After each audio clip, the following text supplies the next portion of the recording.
हमने open circuit test पढ़ लिया।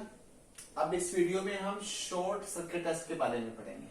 जैसा कि मैंने आपको बताया पिछली वीडियो में, जो ट्रांसफार्मर के अंदर हम टेस्टिंग जो करते हैं और लॉसेस और जो ट्रांसफार्मर के जो पैरामीटर्स होते हैं, एफिशिएंसी और रेगुलेशन को फाइंड करने के लिए हम क्या करते हैं, ट्रांसफार्मर पे टेस्ट परफॉर्म करते हैं। जो लास्ट वीडियो के अंदर हमने पढ़ा ओपन सर्किट टेस्ट वाली वीडियो के अंदर, उसमें क्या पढ़ा कि जो आयरन लॉसेस हैं, जो कोर लॉसेस है, उनको फाइंड करने के लिए हमने ओपन सर्किट टेस्ट किया। अब ये टेस्ट क्या होगा, to find out the copper losses और वेरिएबल लॉसेस। कॉपर लॉसेस को और वेरिएबल लॉसेस को फाइंड करने के लिए हम क्या करेंगे, शॉर्ट सर्किट टेस्ट करेंगे। उसी को साथ लेके चलता हूं। ओपन सर्किट टेस्ट में हमने क्या किया था, जो टेस्टिंग इक्विपमेंट्स थे, जितने भी टेस्टिंग इक्विपमेंट्स यानी वॉटमीटर, एमीटर, वोल्टमीटर, वो मैंने कहां पे लगाए थे, लो वोल्टेज साइड में लगाए थे, और हाई वोल्टेज साइड को क्या किया था, ओपन किया था। शॉर्ट सर्किट टेस्ट में हम क्या करेंगे, जितने भी आपके टेस्टिंग इक्विपमेंट्स हैं, वॉटमीटर, एमीटर, वोल्टमीटर, ये मैं कहां पे लगाऊंगा, हाई वोल्टेज साइड के अंदर लगाऊंगा, यानी सेकेंडरी साइड पे लगाऊंगा। और जो प्राइमरी साइड है आपकी, जो लो वोल्टेज साइड है, उसको मैं क्या कर दूंगा, एक वायर से शॉर्ट कर दूंगा, और शॉर्ट करके उसके अक्रॉस एक एमीटर लगा दूंगा। उस एमीटर की वैल्यू मैंने ले ली है ए डैश ले ली है। जैसे उसमें क्या लिया था, वी डैश वोल्ट मीटर लगाया था और उसको ओपन किया था। इसमें मैंने क्या कर दिया, इसको शॉर्ट कर दिया और इसके कनेक्ट अक्रॉस कनेक्ट क्या कर दिया, ए डैश एमीटर कनेक्ट कर दिया। अब देखिए, जो वोल्टमीटर रीडिंग्स है आपकी, जो हाई वोल्टेज साइड पे मैं जो टेस्टिंग इक्विपमेंट्स लगा रहा हूं, जो वॉटमीटर की रीडिंग है वो तो है आपकी कितनी, WC। जैसे उसमें मैंने क्या किया था, WI लिया था। प्राइमरी साइड पे जो हम क्या कर रहे थे, आयरन लॉसेस फाइंड कर रहे थे। अब ये टेस्ट क्या कर रहा है, जो वॉटमीटर रीडिंग क्या फाइंड करेगी, आपके कॉपर लॉसेस फाइंड करेगी। सेकंड, जो आपकी वोल्टमीटर की जो रीडिंग है वो कितनी है, V2SC, यानी सेकेंडरी साइड पे, क्योंकि टेस्टिंग इक्विपमेंट जो आपके लगे हैं सेकेंडरी साइड पे लगे हैं, तो मैं इसको क्या ले रहा हूं, V2SC ले रहा हूं। एमीटर रीडिंग क्या हो जाएगी, I2SC हो जाएगी। और इसमें जो मैं पैरामीटर्स लूंगा, जो पैरामीटर्स हैं आपके RES, XES और ZES, इन पैरामीटर्स को भी हम क्या करेंगे, इस टेस्ट के अंदर फाइंड करेंगे।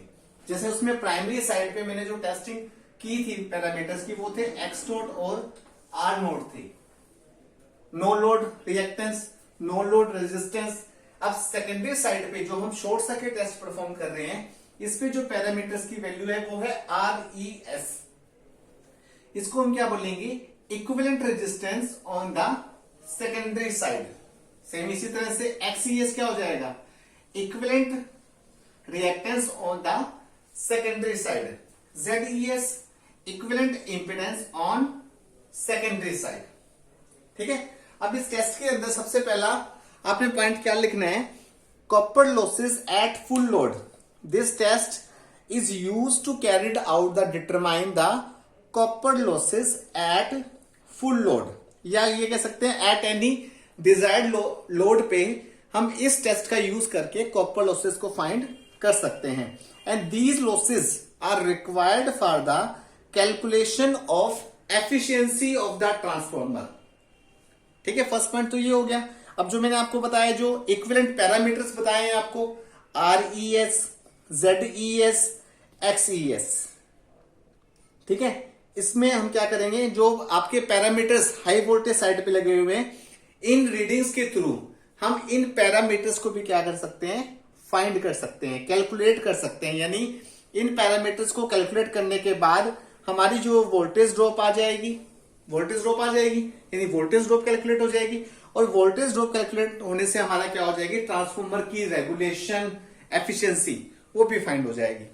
अब मैंने आपको बताया कि दो बातें क्लियर हो गई।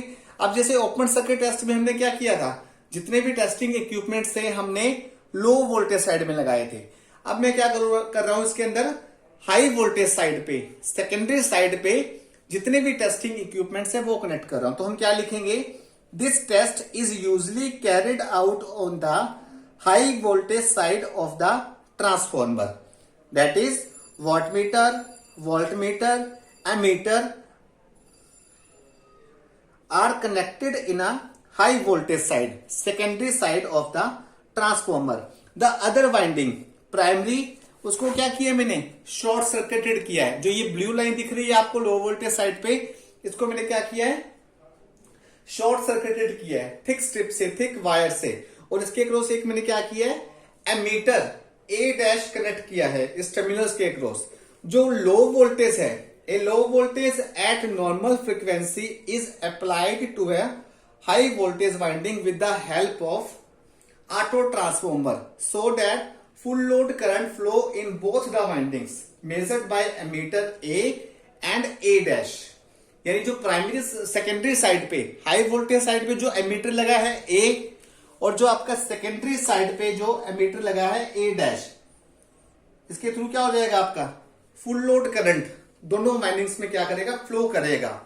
फ्लो करने पे क्या हो जाएगा, प्राइमरी साइड से जो आपका जो A डैश है उससे वो करंट मेजर हो जाएगा प्राइमरी साइड पे, और जो सेकेंडरी साइड पे वो फुल लोड करंट मेजर हो जाएगा थ्रू दिस एमीटर I2SC। जो I2SC मैंने आपको बताया वो किसकी रीडिंग है, एमीटर की रीडिंग है ऑन द सेकेंडरी साइड। मैं 2 लिख रहा हूं नीचे सबस्क्रिप्ट, 2 का मतलब ऑन सेकेंडरी साइड, 1 लिखता तो इसका मतलब ऑन प्राइमरी साइड। अब देखिए, लो voltage is essential, low voltage is essential why because failing which an excessive current will flow in both the winding। यानी उससे क्या हो जाएगा, एक्सेसिव करंट आपका दोनों वाइंडिंग्स में क्या होगा, फ्लो होगा। एक्सेसिव करंट हाई फ्लो करने से ज्यादा हीट आएगी, और ज्यादा हीटिंग इफेक्ट आने से क्या हो जाएगा, दोनों की दोनों वाइंडिंग्स आपकी जो प्राइमरी साइड पे है और जो सेकेंडरी साइड पे है वो क्या हो जाएगी, डिस्ट्रॉय हो जाएगी, डैमेज हो जाएगी और बर्न हो जाएगी। सिंस लो वोल्टेज, यानी क्या करते हैं हम, low voltage is applied to the transformer winding, therefore flux is set up in the core is also small. यानी लो वोल्टेज साइड सप्लाई करने से क्या हो जाएगा, जो फ्लक्स की वैल्यू भी क्या हो जाएगी, नॉर्मल फ्लक्स से क्या हो जाएगी, स्मॉल हो जाएगी। और वोल्टेज स्मॉल होने से जो आपके लॉसेज हैं, आयरन लॉसेज हैं, उनकी वैल्यू क्या हो जाएगी, नेग्लेक्ट हो जाएगी, because they are proportional to the square of flux. और जो वॉटमीटर रीडिंग है WC, वो क्या रिप्रेजेंट करेंगे, कॉपर लॉसेस मेजर करेंगे। और जो अप्लाइड वोल्टेज है V2SC, वो किसके द्वारा मेजर की जाएगी, वोल्टमीटर V के थ्रू कैलकुलेट की जाएगी, जो प्राइमरी साइड पे आपकी लगी हुई है। और इससे क्या हो जाएगा, फुल लोड करंट भी मेजर हो जाएगा। जो सेकेंडरी साइड पे जो एमीटर लगा हुआ है उसके थ्रू हम क्या कर लेंगे, I2SC यानी फुल लोड करंट मेजर कर लेंगे। अब ये फुल लोड करंट मेजर करने से, वोल्टमीटर मेजर करने से,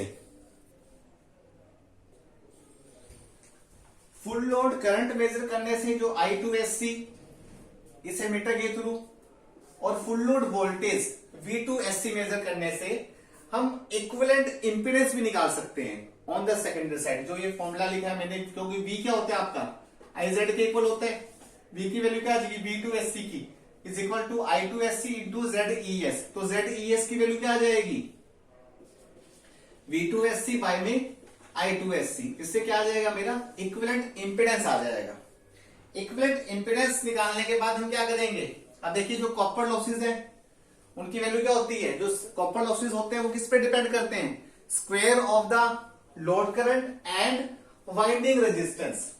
तो मैंने कॉपर लॉस की वैल्यू क्या लिख दी, square of the full load current. Full load current कितना है आपका एमीटर के थ्रू, I2SC है, तो I2SC square multiply by the RES। RES यानी equivalent resistance on the secondary side. अब ये क्या हो गए आपके, कॉपर लॉसेस मेजर हो गए। अब इन कॉपर लॉसेस को के इक्वेशन से मैं RES भी निकाल सकता हूं, यानी जो मैंने पैरामीटर्स काउंट करने हैं, कैलकुलेट करने हैं, वो भी निकाल सकता हूं। RES की वैल्यू क्या हो जाएगी, WC बाय में I2SC स्क्वायर। इससे मेरा क्या आ जाएगा, इक्विवेलेंट रेजिस्टेंस भी आ जाएगा। अब देखो वोल्टेज और करंट फाइंड होने से मेरा इक्विवेलेंट इंपीडेंस आ गया था। इस फुल लोड कॉपर लॉसेस की इक्वेशन से मेरा इक्विवेलेंट रेजिस्टेंस आ गया था सेकेंडरी साइड पे। अब इन दोनों इक्वेशन का यूज करके, इन दोनों इक्वेशंस का यूज करके मैं XES भी निकाल सकता हूं। XES मैंने आपको बताया था, equivalent reactance on the secondary side. अब देखिए आपको जो पता है, जो ZES स्क्वेयर क्या होता है, that is RES square plus में XES का होल स्क्वेयर। अब मैंने XES की वैल्यू निकालनी है, निकल जाएगी। ZES का स्क्वेयर माइनस में RES का स्क्वेयर, इसका स्क्वेयर रूट, ये मेरा क्या आ गया, XES आ गया। यानी XES भी कैलकुलेट हो गया, ZES भी कैलकुलेट हो गया, RES भी कैलकुलेट हो गया, और मेरी जो मेन जो मैंने आपको बताया था from the short circuit test full load copper losses भी मेरे क्या हो गए, मेजर हो गई। I2S स्क्वेयर इंटू में RES 1 2 3 4, ये चारों के चारों पैरामीटर मेरे क्या हो गए, कैलकुलेट हो गए। अब रिएक्टेंस फाइंड करने के बाद, इंपीडेंस फाइंड करने के बाद और रेजिस्टेंस फाइंड करने के बाद जो मेरे पैरामीटर मेनली होते हैं, voltage regulation, that can also be calculated from these equations. So this is about all short circuit test of the transformer.